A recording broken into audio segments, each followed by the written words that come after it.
I woke up at 10:44 and I was so tired I could barely get myself out of bed and change.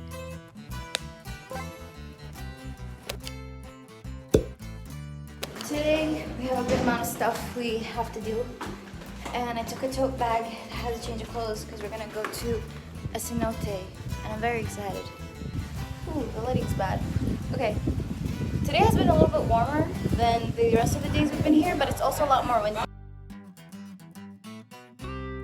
We decided to grab a taxi, and the drive was a little bit longer than expected because there was some light traffic.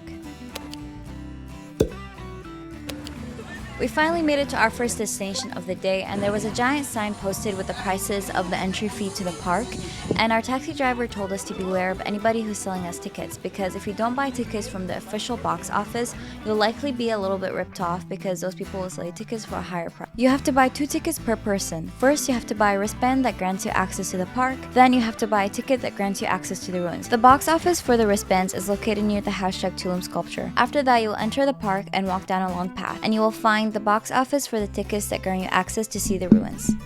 If you ever get the chance to visit Tulum, then I would highly recommend going to visit the Tulum ruins. I know that a lot of people who travel to Tulum decide to not go here, but I personally think it's really worth it because you get to see a part of history that is not found anywhere else in the world. Plus, there's also a lot of cool iguanas, and I've honestly never seen that many iguanas in one place, and it's really interesting to see such a unique animal. It kind of reminds me of all those cats that are overtaking old European cities. There are several buildings to see inside of the park, so you'll have to stay in the park for about 2 hours. They're posing for the camera.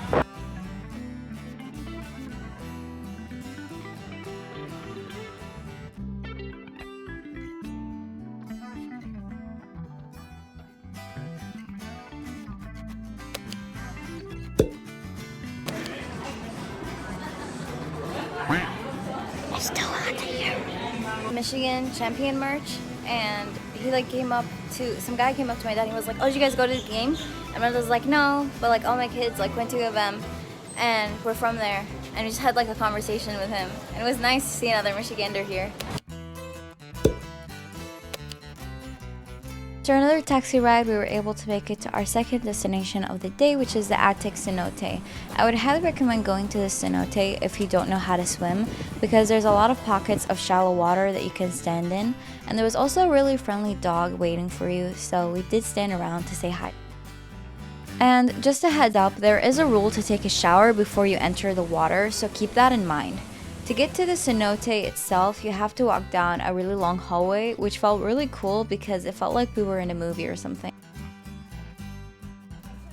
I changed for the cenote. This is what I'm wearing. It looks kind of like a parachute, but it works.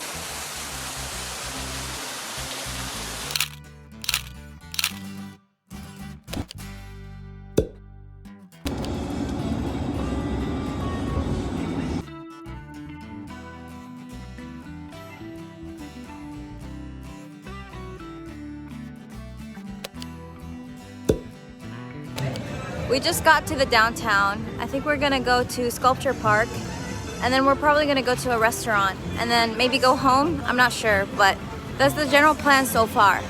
Since we were in downtown Tulum, we decided to head to the Art With Me Park, which was absolutely mesmerizing with so many cool art installations.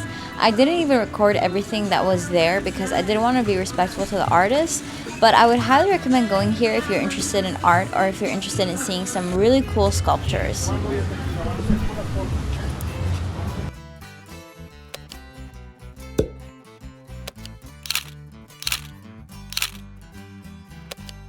We were starting to get pretty hungry, so we decided to head to the nearest restaurant, which happened to be the Mia restaurant.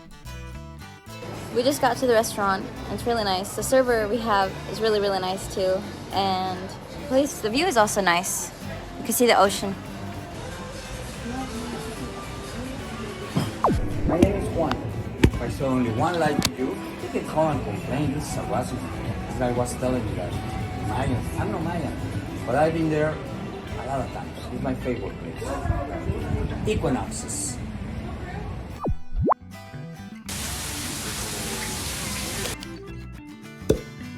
We met at the cenote, and we recorded a video of her, and we tried to like airdrop it to her, but it wouldn't airdrop because there's no service. So we got her number, and we're gonna like send it to her later. And then we were just like walking here, and then we see her in the car, and she's like, "How are you guys?" And it was just so funny, because like, what are the chances of it happening, especially in like a touristy place? For the last stop in the day, we decided to head to Ilios to grab some dessert, and I would highly recommend going here because there's a really cool fire show, and the dessert itself is really delicious. And we did see some people get some dinner, and it looked really good too.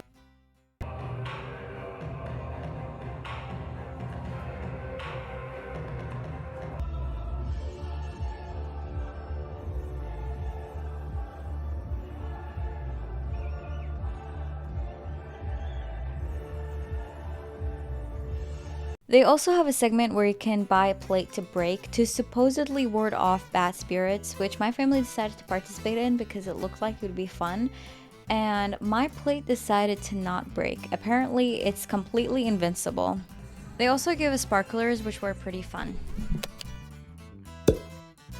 We just got home, and I'm very tired. After a few hours, we got pretty hungry, so we had the very nutritious meal of leftover pizza and ramen. We are gonna go to bed soon. Yay! I know you can't really see me, but I just wanted to say that today I'm just so exhausted because of all the walking we did, and also because I got so many mosquito bites.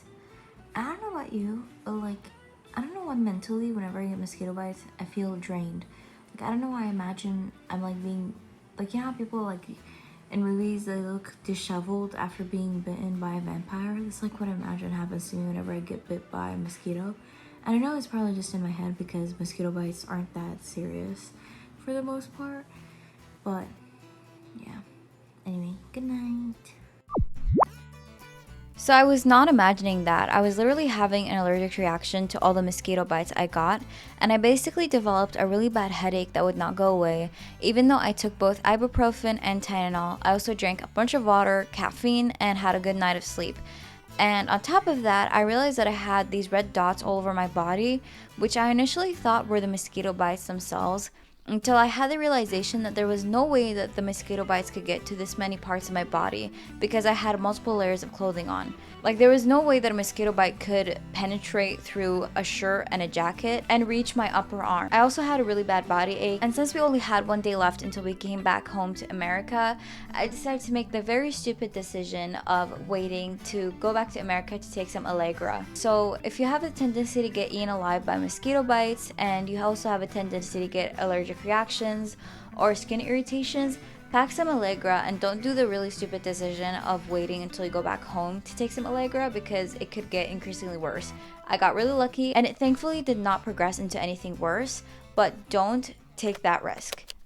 And just so you know, this isn't the end of it. I have a whole vlog series planned out that documents this whole trip. So if you're interested, don't forget to like and subscribe so you are notified when the next video comes out. For sneak peeks into what the next vlog will bring, head to my TikTok page listed in the description box below. And while you're at it, follow my archive Instagram account and Pinterest to get a closer look into my daily life and memories. Thank you guys so much for watching. I hope you guys have a great day and year. I love you. Bye.